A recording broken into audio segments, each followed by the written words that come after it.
sont passionnés du journalisme, ils font face à des contraintes quand ils arrivent sur le terrain, en tout cas certains. Et ces jeunes reporters ont quelque chose à vous dire aujourd'hui. Bienvenue dans Génération News, l'émission qui conscientise les jeunes en Afrique. Alors pour cette première partie d'émission, vous l'avez compris, nous allons parler des jeunes reporters. Quelles sont les réalités qu'ils rencontrent sur le terrain? En seconde partie d'émission, toute autre chose, la reconversion professionnelle. Quand on a un métier, on est passionné, est-ce qu'il faudrait changer? Si oui, comment réussir cette reconversion? On en parle avec nos invités déjà sur ce plateau. Alors je suis avec Dak. Merci d'avoir accepté l'invitation de Génération News. Tu es journaliste. Oui, bonjour et d'ailleurs merci beaucoup pour l'invitation. Je suis journaliste, je suis étudiante en 3e année à l'ISEC et en même temps je pratique à DBC Media qui est ici au Sénégal. Très bien. Donc, étudiante et journaliste en même temps, tu pratiques ce métier que tu aimes beaucoup. Alors, je suis avec Stéphane, l'habitué des lieux. Ce n'est pas la première fois que tu participes à cette émission Génération News. Tu es étudiant en journalisme et communication. Merci d'avoir accepté notre invitation. Merci. Également, Abdoulaye Wade, tu es journaliste et merci également à toi. Merci beaucoup. Merci également aux camarades qui sont là sur le plateau. Je termine avec toi, Eunice, journaliste. Elle est étudiante en journalisme et communication. Merci d'avoir accepté notre invitation. Bonjour, merci. Alors, j'ai déjà dit que tu es journaliste, ça veut dire que tu le seras, puisque tu es étudiante en journalisme et communication. Je reste avec toi, Eunice. Nous parlons de vos réalités. C'est vrai que toi, tu n'es pas allé sur le terrain. Est-ce que dans ton entourage, tu vois un peu comment ça se passe? Est-ce que ça t'inspire lorsque tu vois les journalistes aller sur le terrain? Merci de m'avoir donné la parole.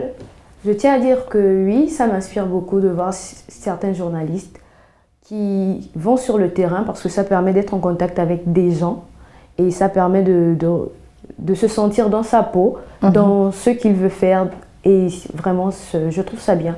D'accord. Et Abdoulaye, tu es très jeune, mais tu es déjà journaliste. Moi, quand je t'ai vu pour la première fois, je veux te dire que je suis fière de toi parce que déjà, tu exerces le métier, mais avec beaucoup de passion. Et dis-nous comment ça se passe justement dans ton quotidien quand tu vas sur le terrain. Bon, merci beaucoup déjà. Le quotidien, c'est, disons pour l'expérience personnelle, c'est vraiment peut-être des contraintes liées à l'âge, à la taille peut-être.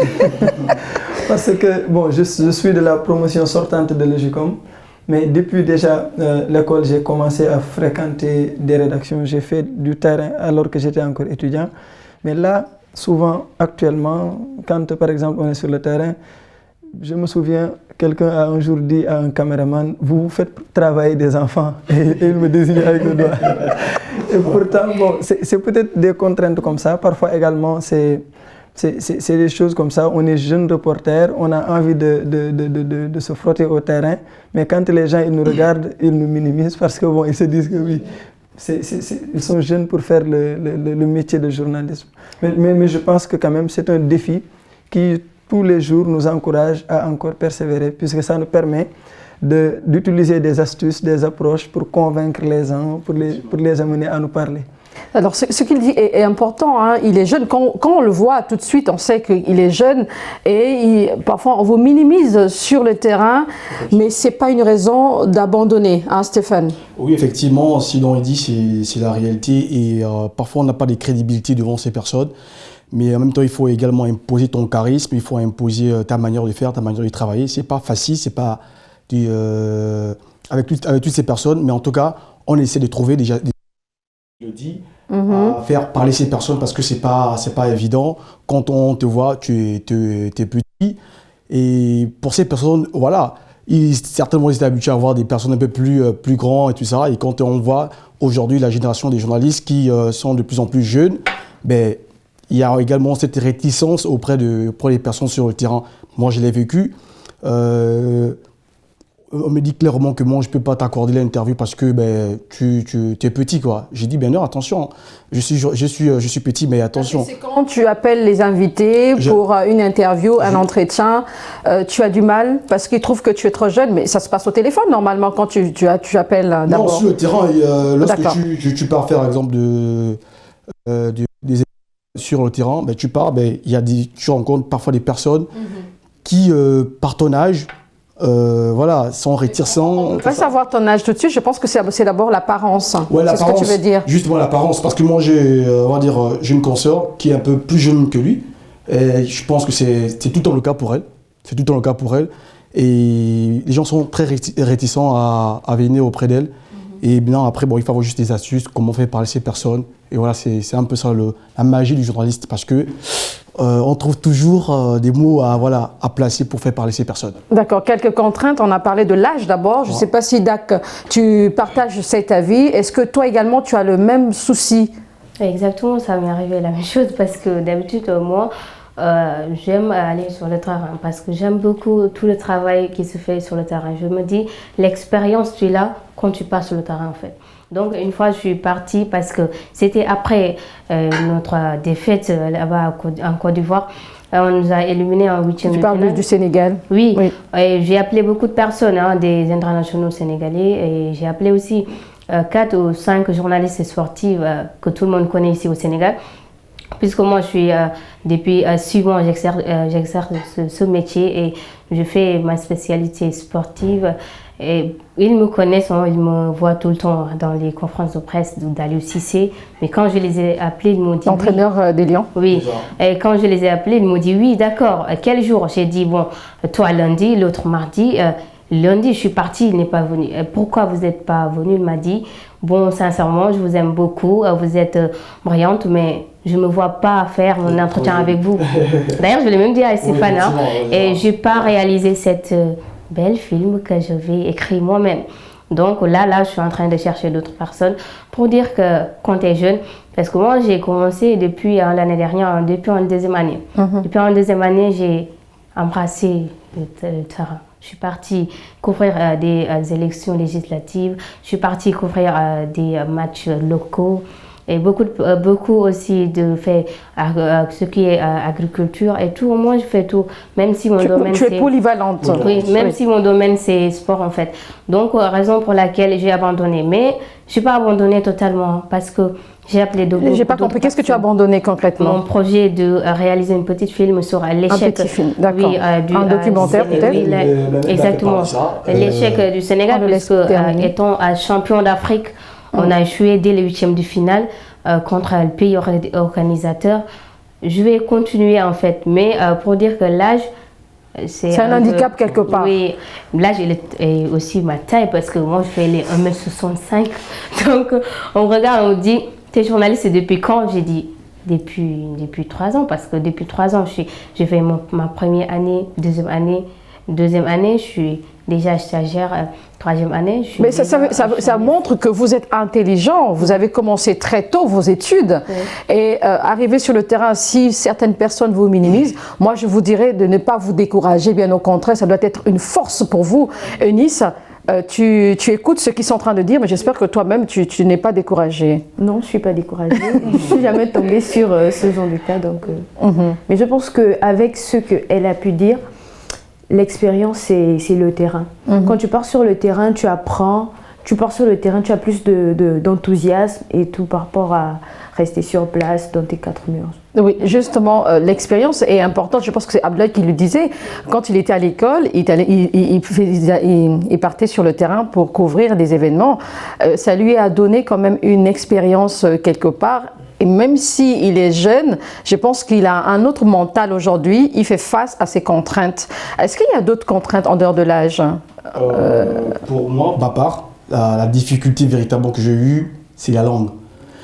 Alors, moi, je suis pas d'origine sénégalaise, donc du coup, sur le terrain, c'est la grosse difficulté. Parfois, tu arrives, le gars, il refuse de parler en français.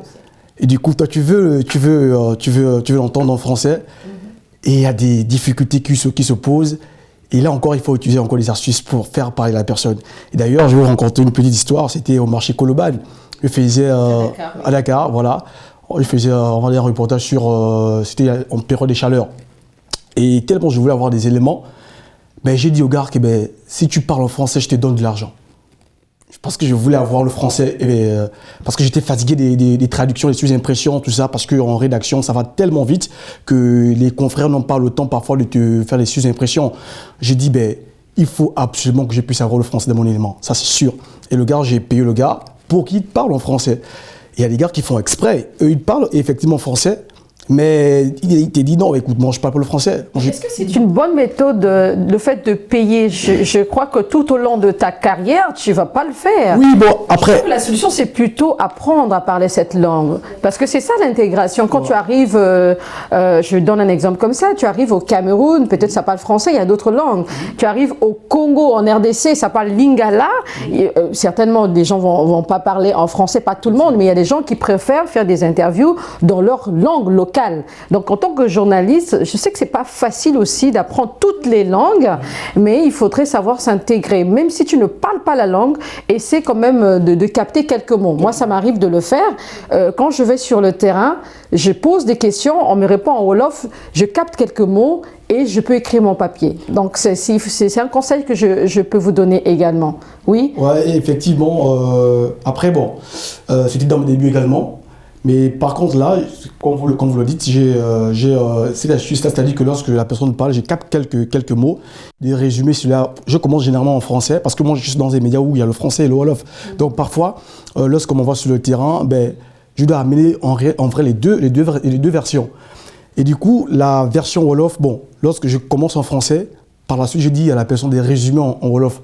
Et quand j'arrive en rédaction, ben, je me débrouille à pouvoir essayer de... Voilà. Les amis sénégalais, je crois que c'est une amie. En dehors du travail, essayez de parler dans la langue, en langue locale. Et là, tu comprendras beaucoup de mots et elle pourra t'aider dans ce sens-là. Est-ce que Eunice aussi a le même souci peut-être en classe? En classe, je suis confrontée à beaucoup de problèmes parce que généralement les Sénégalais, désolé, ils ont du mal à parler toute une phrase en français en fait. Donc il commence un mot en français et après il va terminer en Wolof. Et donc quand tu demandes est-ce que tu peux me donner la traduction? Oh, vous et le français, on nous... Bon, il faut comprendre aussi c'est leur langue. Les Chinois parlent en chinois, les Japonais parlent en japonais. Oui, et après on essaie de s'adapter.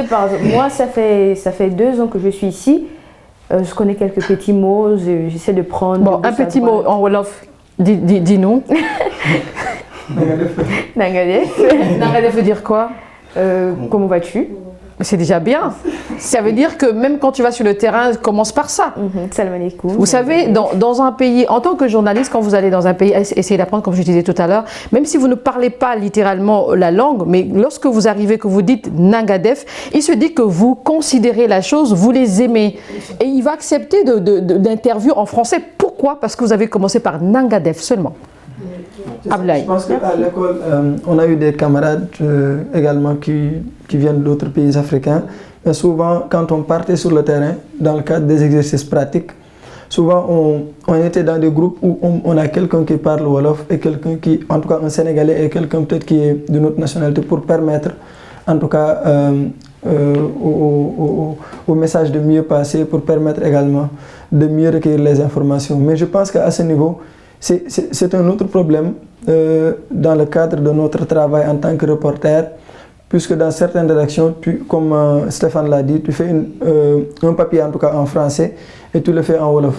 Maintenant, il serait bien par exemple de développer peut-être des mécanismes pour pouvoir mieux s'adapter à ces travaux-là. Puisque ici, pour les rédactions en tout cas qui sont sénégalaises, pratiquement pour toutes les rédactions sénégalaises, on fait les papiers pour les 2 langues. Ah oui, en français, en Wolof. Puisque les éditions se font dans différentes langues. Donc ça, je pense que c'est à tenir en compte. Et ça pose le problème de l'intégration.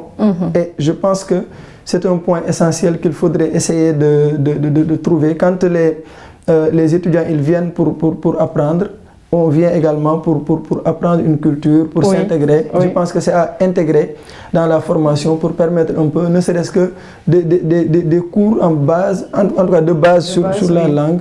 Mais au-delà de ça, je pense qu'il y a également un point qu'il faut souligner. C'est surtout l'accès à certains types d'informations en tant que jeune reporter.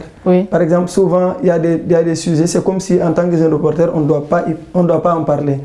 Pour quelles raisons? Est-ce que ça ne dépend pas des domaines aussi? Ça dépend des rédacteurs en chef aussi.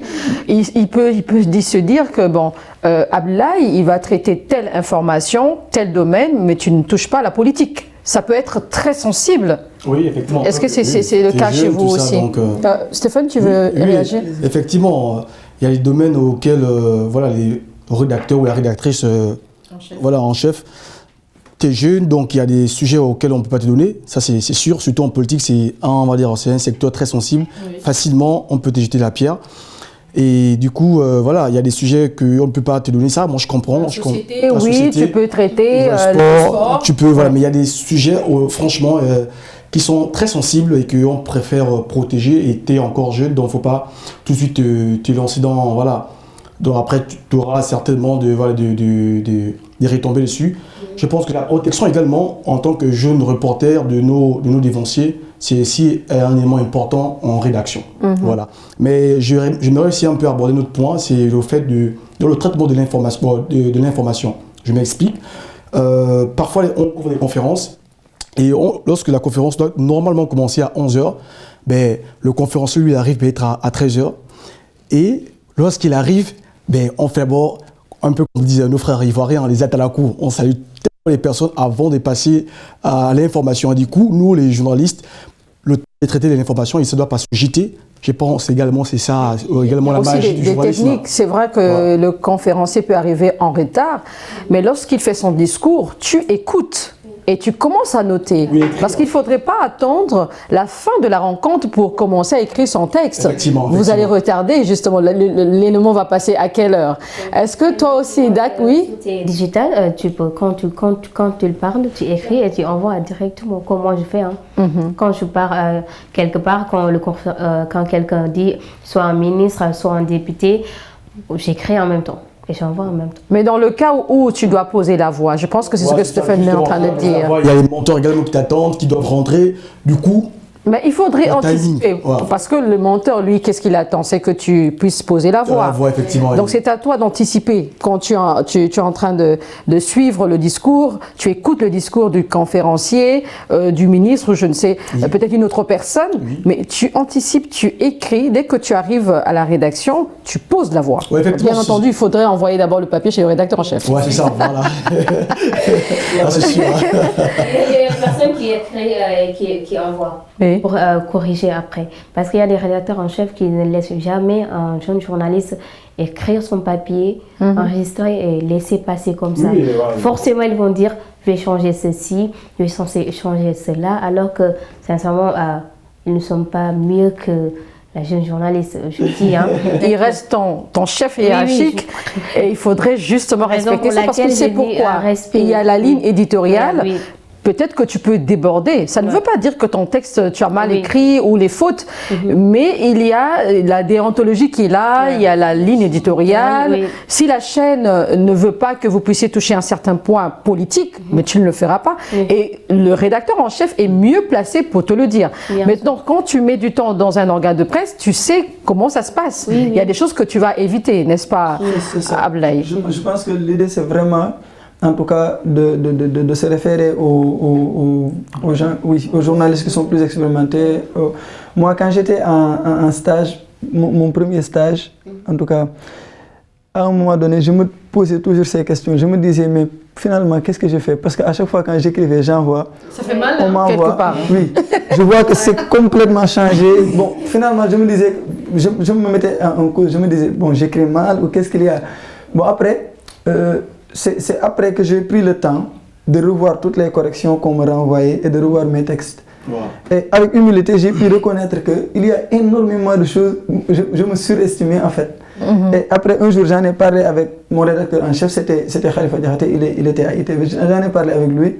Et on s'est expliqué, mais le premier jour, il m'a expliqué encore quelques astuces par rapport à comment on écrit, puisque moi, de base, j'aime plus la presse écrite, alors que là-bas, j'étais allé, c'était une télé. L'écriture n'était pas... Et souvent, ceux qui font la presse écrite, ils ont du mal à résumer les textes. C'est ça, et c'est justement ça. Et lui, il m'avait donné les astuces. Et quand j'ai commencé maintenant à m'y faire, j'ai vu de la progression. À un moment donné, quand j'envoie, il me renvoie le texte, je vois qu'il ne change pas grand-chose. Et ça me...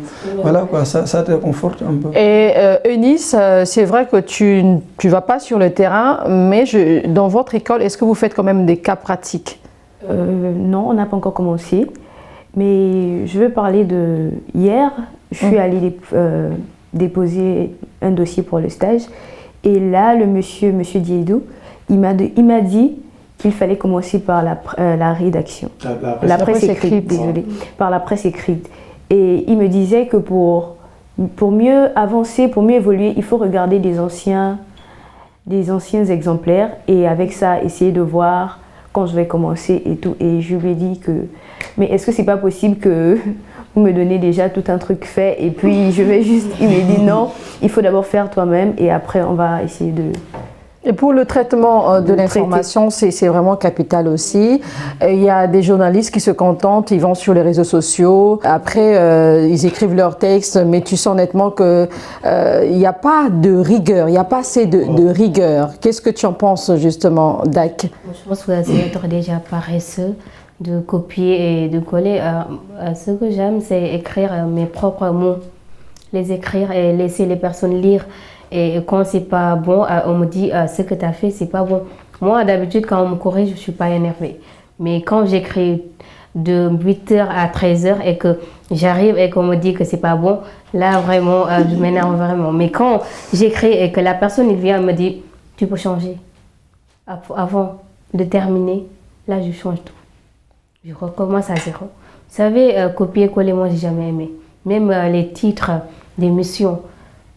Des fois, tu vois des personnes, ils regardent notre télé et copient là-bas pour venir changer. Soit il écrit, et là-bas il écrit, Diomaye est devenu président et il écrit Diomaye a gagné dès les premiers tours. Donc je pense que ça c'est pas copier-coller, mais c'est copier et changer un peu pour dire que là c'est moi qui l'a fait. Tout ça, faut éviter. Traitement de l'information, je suis pas quelqu'un qui va dire à quelqu'un va faire tout ce que tu aimes, alors que ça... D'accord. Tu parles de Diomaye Faye qui est qui sera justement le nouveau président du Sénégal dans quelques jours, on va le dire comme ça.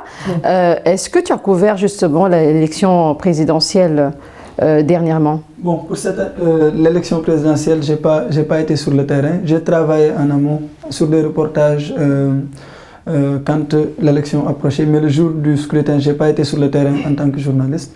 Mais avant le scrutin, j'ai fait des reportages sur les attentes des jeunes par rapport à l'élection présidentielle, ce qu'ils attendent. J'ai fait aussi des interviews sur les traits caractéristiques des anciens présidents sénégalais, etc.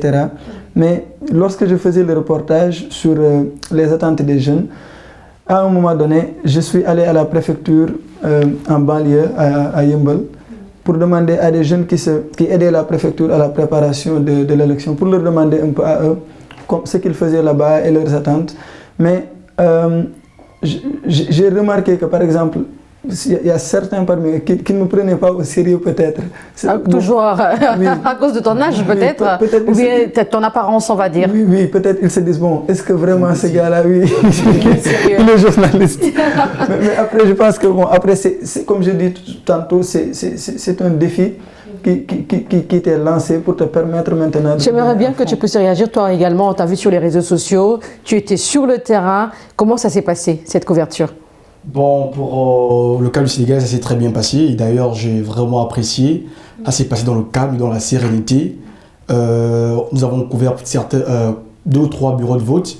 Je crois à Liberté 6, à Dakar.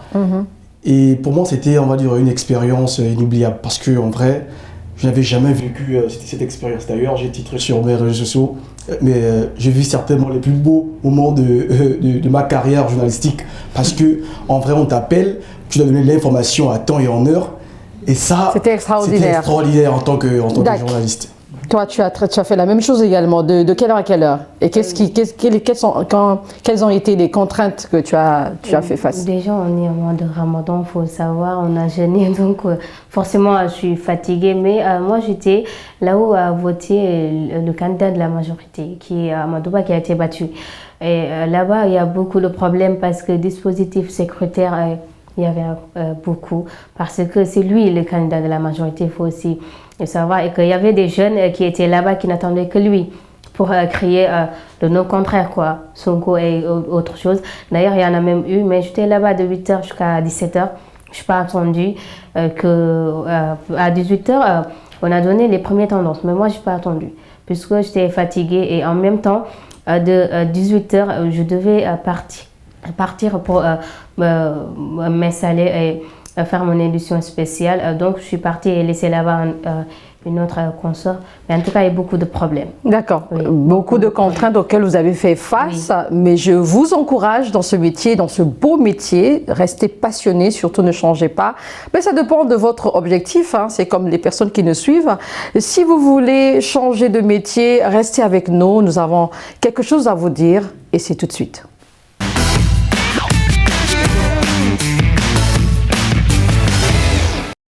Et si on décidait de changer de profession ou de métier, comment réussir justement cette reconversion? On en parle dans cette deuxième et dernière partie de Génération News. Je suis toujours avec mes invités. Je commence avec toi, Dak. Est-ce que tu as pensé un jour changer de métier? Changer, non.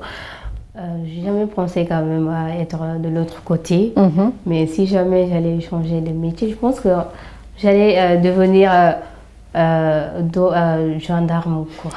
Oui, parce que sincèrement, il y a beaucoup d'indiscipline sur la route. Et des fois, je regarde les personnes et je dis, et si j'étais gendarme, j'allais faire beaucoup de mal, hein, parce que... beaucoup de mal ou beaucoup de bien? Ouais, beaucoup de mal dans le côté où les personnes vont te juger, elle est sévère, tu comprends? Mais j'allais faire beaucoup de bien aussi parce qu'il y a beaucoup d'indiscipline. Par exemple, quand il y a la circulation, les motos, ils conduisent comme ils veulent. Et des fois, sincèrement, moi, ça m'énerve. Et des fois, je suis une personne qui s'énerve vite. Voilà. Et quand je vois ça, je dis... Parce que tu veux de l'ordre, en fait. Oui, exactement. J'aime pas tout ce qui est désordre. Moi, je suis très organisée dans ma vie. Et donc, quand je vois tout ça, je dirais, et si je changeais de métier et je devenais gendarme?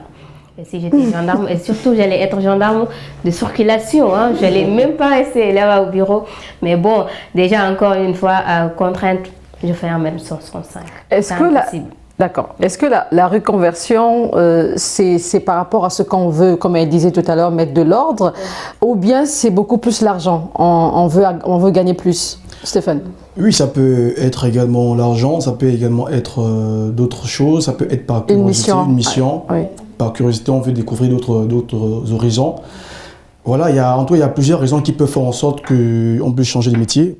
Pour mon cas, moi j'envisage à changer parce que en vrai, je ne me vois pas être plus de 15 ans dans le journalisme. Après, je vais changer d'autres... Tu es très jeune, hein? Oui, après, moi, je suis très ambitieux. Je me dis également que je le fais pendant un moment et par la suite, je dois partir voir également d'autres horizons. Voilà. Pour mon cas, moi, je vais être... bon, c'est vrai que ce n'est pas loin du journalisme, promoteur des spectacles, donc je voudrais ma structure événementielle. Ça, depuis tant petit, j'avais mûri cette réflexion. Et c'est pour cela que je viens dans le journalisme en vrai, parce que j'animais déjà tout ça et j'aimais bien aider les artistes, tout ça. Donc pour moi, après peut-être, c'est pas 15 ans dans le journalisme, après je vais aller tenter d'autres horizons. Peut-être également dans l'agriculture aussi, que j'aime bien. Voilà, en tout cas, ça dépendra bien du timing et ce dont je voudrais dans le futur. Donc le journalisme et communication, pour toi, cette formation, c'est un tremplin justement qui te permet... pour avoir une autorité, tout ça. Et par la suite, quand j'ouvre ma structure événementielle, c'est plus facile d'avoir des gens qui vont t'accompagner parce que tu auras une autorité, tu auras déjà du moins un visage déjà, du moins, voilà. Donc c'est plus facile pour toi d'ouvrir ta structure. Abdoulaye, tu as bien entendu ce qu'il a dit, peut-être que ce n'est pas ton cas. Lui, le journaliste et communication, comme il disait tout à l'heure, c'est juste un tremplin. Est-ce le cas pour toi ou non? Bon, moi je pense que, puisqu'on parle de reconversion, c'est bien par exemple de planifier sa carrière, se dire que moi je veux faire tant d'années pour ensuite faire. Mais pour mon cas, pour le moment, je me sens bien Oui. dans le journalisme. Ça se voit, hein. Voilà. Donc, je pense que Malgré les contraintes. oui, malgré les contraintes, c'est plus une question de passion. Et je pense que la passion est un moteur. Et peut-être quand cette passion-là aura diminué, peut-être je songerai Non, mais je ne dirais pas que ça diminue. Moi, je suis journaliste et j'aime bien ce métier. Voilà. Mais bon, on va dire quoi par rapport à toi, tu es très jeune, c'est vrai, mais quand tu écris tes textes, quand tu es à la radio, est-ce que tu te sens bien? Oui, je me sens bien puisque je fais quelque chose, en tout cas pour laquelle je suis passionné. Je pense qu'une autre passion que j'ai, si un jour, en tout cas,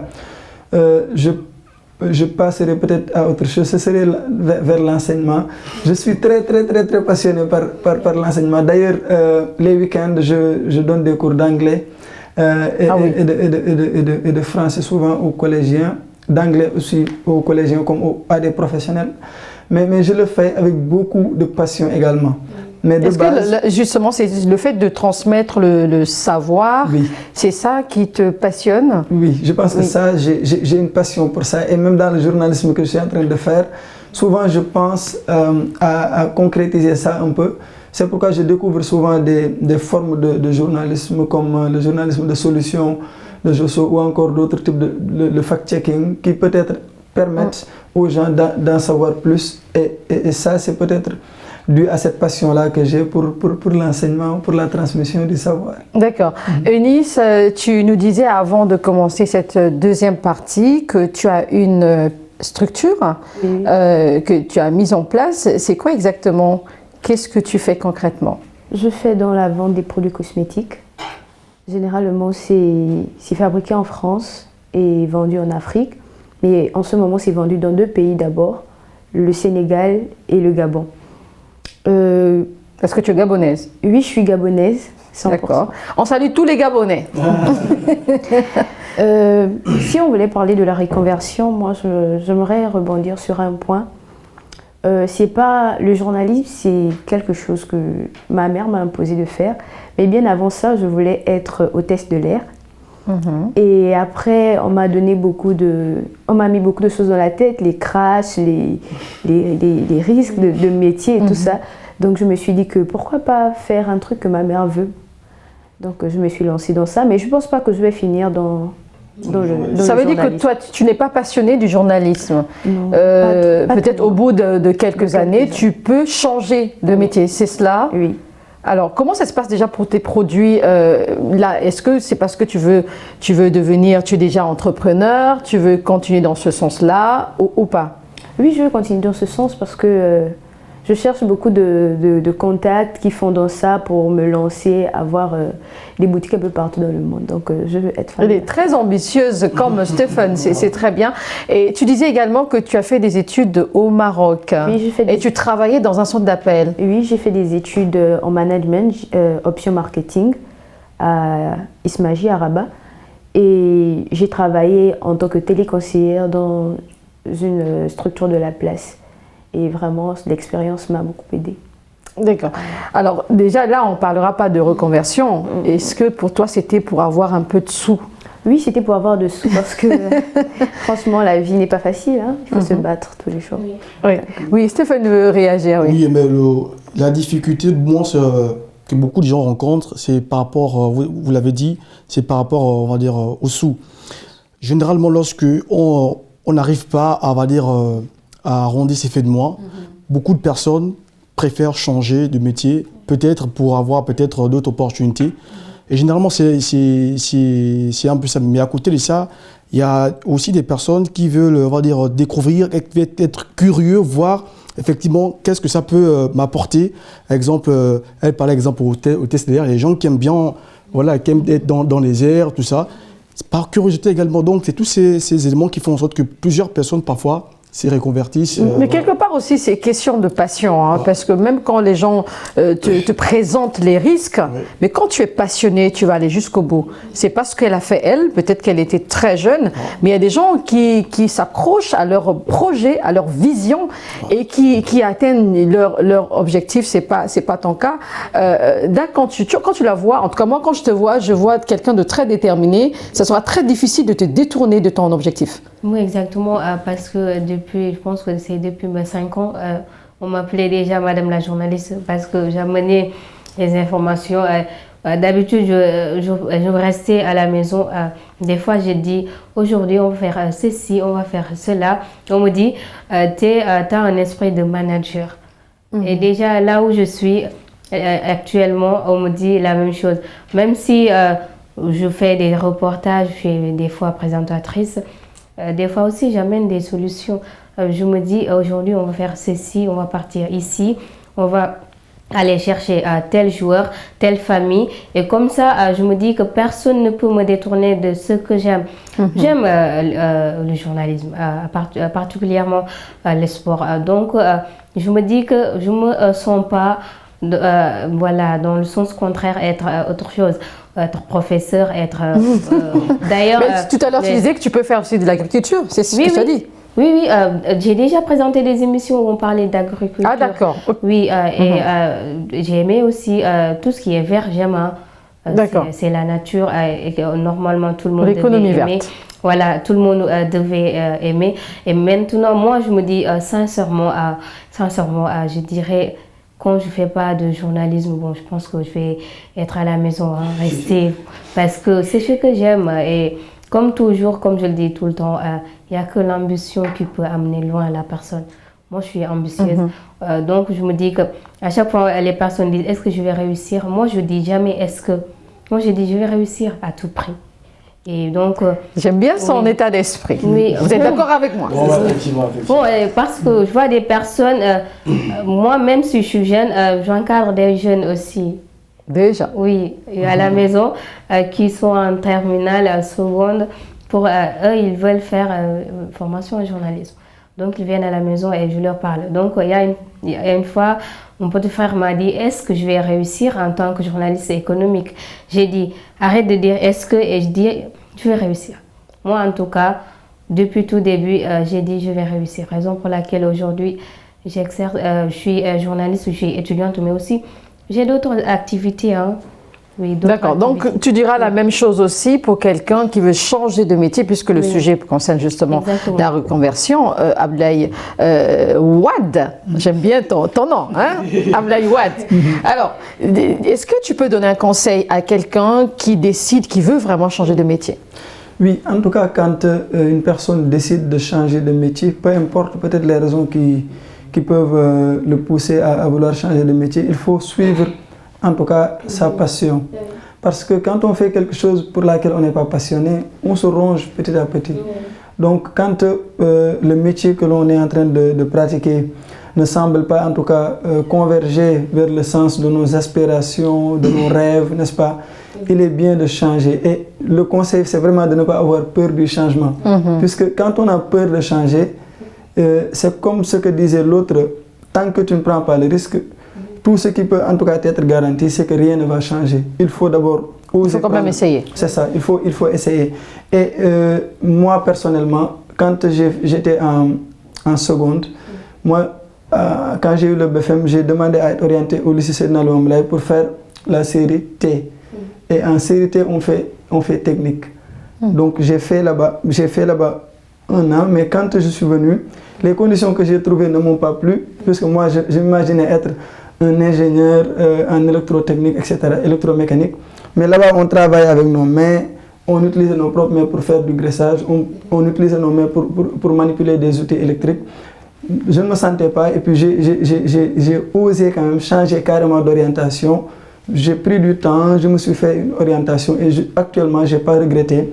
Et je pense que c'est parce que je n'ai pas eu peur de changer.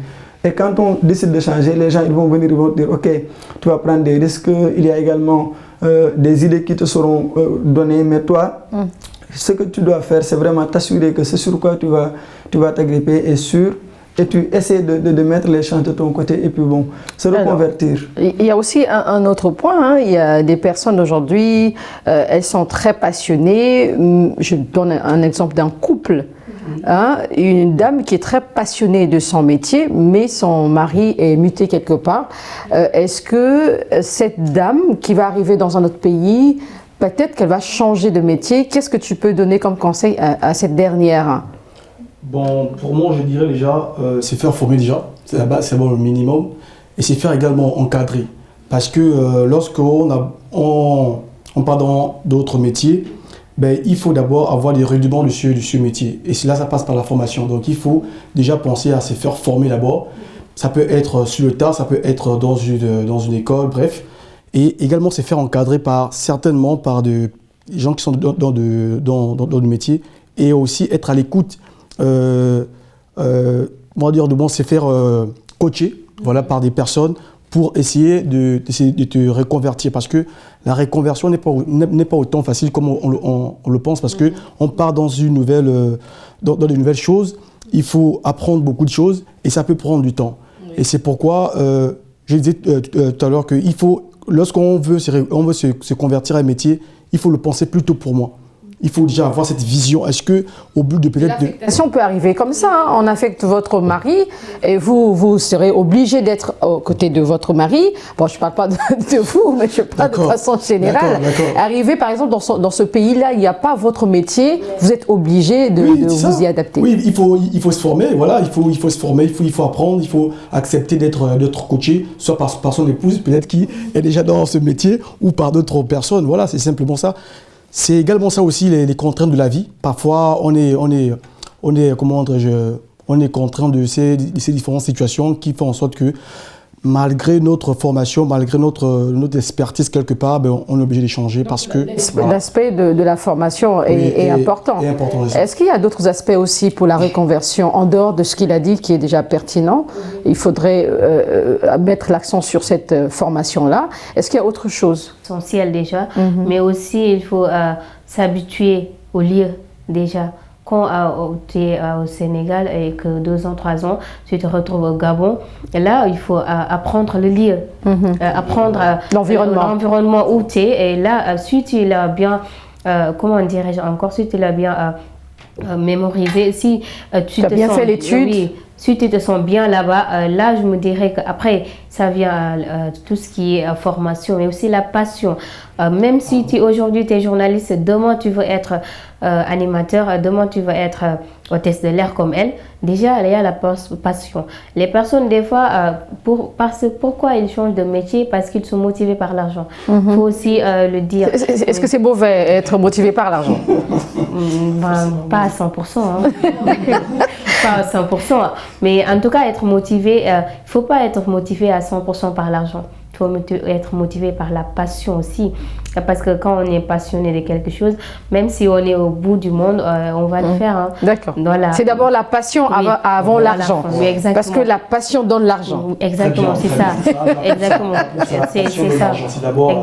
Exactement, c'est ça. Et donc, moi, je me dis que étudier le lieu, savoir où on est, faire la formation et aussi être passionné de ce que tu vas faire demain. Même si aujourd'hui tu es agriculteur, demain tu peux être enseignant. Il faut comme Ablaye. Voilà, il faut juste avoir la tête avec toi et avoir des idées aussi. Bien ordonner ta vie, c'est important aussi. Oui. Eunice, ce qu'elle dit aussi est important, d'abord la passion.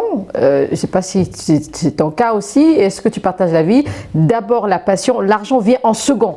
D'autres personnes diront le contraire. Hein? L'argent en premier et la passion en second. Et toi, qu'est-ce que tu en penses? C'est quand même compliqué. Hein? Les deux en même temps Les deux en même temps. Parce que tu ne peux pas aussi te former sans avoir l'argent. Donc, moi, je pense que les deux vont de pair. La passion, l'argent, la passion. Si tu es passionné et que là où tu travailles, tu ne gagnes rien, comment tu vas faire pour subvenir à tes besoins? Oui. Et je voulais aussi ajouter quelque chose à ce qu'elle disait. La formation est importante. L'auto-évaluation aussi du domaine dans lequel tu veux basculer. Parce qu'il ne suffit pas de rentrer dans un domaine si tu n'as pas d'abord pris des rudiments essentiels. Savoir où tu veux aller. Parce que tu peux aussi basculer dans un autre domaine et après, ça ne te plaît plus. Tu vas encore changer. Et ça va faire... un déséquilibre, tu ne seras pas instable tu ne seras pas stable. Stable dans ce que tu veux faire. Donc je pense que l'auto-évaluation, la formation et la passion la détermination, ça va. Ah, là, je crois que c'est Stéphane qui parlait de la curiosité. Il y a aussi certaines personnes, elles sont bien dans leur métier, elles gagnent bien leur vie, mais tellement curieuses, elles veulent embrasser d'autres choses, peut-être les métiers d'avenir. Oui, parce que vous parlez justement de métiers d'avenir, mais je pense que quand on parle de reconversion au XXIe siècle, il faut surtout penser au numérique, penser également à ces compétences-là qui sont essentielles, peu importe peut-être le domaine dans lequel on évolue. Et je pense que quand on parle de reconversion au XXIe siècle, il faut penser surtout à s'outiller avec en tout cas s'habituer aux outils digitaux et également pouvoir utiliser toutes les possibilités qu'offre le numérique pour pouvoir maintenant assurer peut-être une bonne posture dans son lieu de travail. Et aujourd'hui, on ne peut pas parler de reconversion sans parler de ces opportunités-là qui sont offertes par le digital. Donc je pense que... Mais dans son métier aussi, on peut apprendre. Est-ce que ça veut dire forcément qu'il faut changer de métier? C'est ça. Si tu es journaliste, tu peux également t'y adapter, mais en restant journaliste. C'est ça. Parce que justement, quand par exemple on est journaliste et que je suis en presse écrite, je pourrais essayer d'évoluer pour faire la télé. Après, je peux faire... Parce que je pense que ça aussi, c'est des formes de reconversion, je ne sais pas. Mais en tout cas, ça pourrait être considéré comme des formes de reconversion. Il y a également d'autres choses qu'il faut considérer. On parlait tout à l'heure de l'aspect passion, argent, mais je pense également qu'il est bien de penser au bien-être. Souvent, oui. On n'en parle pas en Afrique, on n'en parle pas beaucoup, mais il y a des gens qui partent travailler juste parce qu'ils sont obligés. Et je pense que quand on est vraiment invité à faire une reconversion, il est essentiel de prendre en compte toutes les, en tout cas, dimensions, de bien voir est-ce que vraiment ce sur quoi je vais me lancer m'assure en tout cas un peu de bien-être mental, puisque bon, parfois la charge mentale qui accompagne les journées de travail peuvent en tout cas influer sur la passion ou sur la manière dont on doit se donner à notre travail. Donc je pense que c'est très bien. Quand on parle de curiosité, on parle de passion, on parle d'argent, mais également... On parle de formation aussi. Oui, on parle du bien-être. Ouais, il est également bien de penser au bien-être. Mais comment est-ce qu'il faut faire justement penser au bien-être, Ndak, pour des personnes qui n'y pensent pas? Est-ce que c'est la famille qui doit inculquer cela peut-être à toutes ces personnes qui sont dans la maison, ou c'est entre amis, il faut en parler, ou encore le rôle des journalistes? Bon, mais bien-être, je pense que tu peux en parler à toi-même. Une personne doit parler à soi-même. Déjà, pour parler avec d'autres personnes, il faut que toi-même, tu te parles avec toi-même. Bien-être, c'est important d'ailleurs, Abdoulaye a raison. Moi, je dirais que même si tu veux te reconvertir, partir d'un point A à un point B. Il faut savoir aussi les obstacles qui sont entre les temps, savoir est-ce que ma santé me permet de faire ceci ou de faire cela. Il y a des métiers qui ne vont jamais rythmer avec ta santé. Ta santé. Jamais, même si tu le veux. Justement, et je voudrais aborder dans le même sens. Est-ce que quelqu'un qui est passionné peut oublier son bien-être? Passionné, oublier son passionné de son métier, oui. Mais il oublie, je donne un exemple. Oui. Tu travailles de 8h à 20h. Tu ne te reposes pas, mais tu es tellement passionné parce que tu as des objectifs à atteindre. Et tu t'oublies. Tu t'oublies soi-même. Oui, est-ce que ça vous arrive déjà? Oui, ça arrive à des personnes. Moi-même, ça m'arrive, ça arrive à tout le monde ici. Des fois, il y a des heures supplémentaires que tu fais. Toi-même, tu sens que moi, je ne peux pas les faire, mais je les fais quand même. Et ça arrive. Hein. Et arriver à la maison, voilà, ça commence, je suis mal, je suis celle-ci, je suis celle-là. Mais je pense que depuis le début, la personne doit penser que doit prendre en charge tout ce qui est bien-être. Moi, d'habitude, j'ai dit que la personne qui est malade ne va jamais travailler bien. Mais c'est clair, ça c'est clair. Stéphane aussi, je voudrais que tu puisses réagir par rapport à ça. On peut être passionné et oublier aussi son bien-être. Est-ce que quelque part aussi, ça ne demande pas à la base une éducation? Il faudrait qu'on s'éduque aussi. Oui, c'est vrai, mais généralement, lorsqu'on est passionné, en vrai, on a ce côté qu'on s'oublie parce qu'on veut bien faire. Et ça, je pense que c'est aussi, on va dire, des erreurs à ne pas commettre parce qu'en vrai, c'est la santé avant tout. Si on n'est pas bien soi-même, on ne peut pas travailler. Donc, moi, je pense qu'il faut faire la part des choses. C'est vrai, il y a la passion là, tu veux bien faire tout ça et que tu t'obliges soi-même. Mais il faut également penser à cela, c'est-à-dire que si tu t'épuises, ben, tu ne pourras plus faire ton métier que tu aimes tant. Donc, il faut faire une pause, les vacances, voilà, justement, on parle également des vacances. Voilà, justement. Et d'ailleurs, je pense que les journalistes, nous avons des périodes de congés, c'est pour cela, c'est pour également pouvoir se reposer, pouvoir voir d'autres choses également. Eunice, c'est vrai qu'il a parlé des vacances, il faut se reposer, mais dans la semaine, on ne peut pas travailler du lundi au dimanche, même quand on est passionné. Pour moi, non, c'est impossible. Travailler du lundi au dimanche, sachant que le corps se fatigue à tout moment. Tu ne peux pas travailler. Il y a un adage qui dit un homme ne peut donner que ce qu'il a. Tu ne peux pas travailler en étant malade, sinon ça va affecter même le personnel qui travaille avec toi. Ça va emmener une nonchalance et ça va pénaliser tout le monde. Donc pour réussir justement sa reconversion, il faut voir aussi son état de santé, penser à son bien-être. Voilà. Le bien-être avant la passion. Prendre d'abord soin de soi. Ablaye Wade, je reviens là-dessus encore. Alors, pour le bien-être dont tu parlais tout à l'heure, c'est ce qui nous a donné même les idées. Est-ce qu'aujourd'hui, les parents doivent inculquer ça aux enfants?